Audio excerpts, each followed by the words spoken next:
பல்லடம் அருகே அவிநாசிபாளையத்தில் வாகன விபத்தில் 70 அடிக்கிணற்றுக்குள் தூக்கி வீசப்பட்ட நபர் உயிரிழப்பு.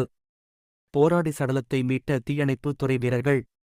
விருதுநகர் மாவட்டம் சிவகாசியைச் சேர்ந்த விஸ்வநாதன் என்பவரின் மகன் மணிகண்டன். இவர் திருப்பூர் மாவட்டம் பல்லடம் அருகே கொடுவாய் கிராமத்தில் தங்கி ஜேசிபி ஓட்டுநராக பணியாற்றி வந்துள்ளார். நேற்று இரவு கொடுவாயில் இருந்து தனது அண்ணன் வீட்டுக்கு செல்வதாக கூறிவிட்டு சென்றுள்ளார். மணிகண்டன் தனது இருசக்கர வாகனத்தில் கோவில்பாளையம் என்ற இடத்தில் சென்று கொண்டிருந்தபோது அதிவேகமாக சென்றதால் நிலை தடுமாறி சாலையில் இருந்து தூக்கி வீசப்பட்டு அருகே இருந்த 70 அடி ஆழக்கிணற்றில் விழுந்துள்ளார்.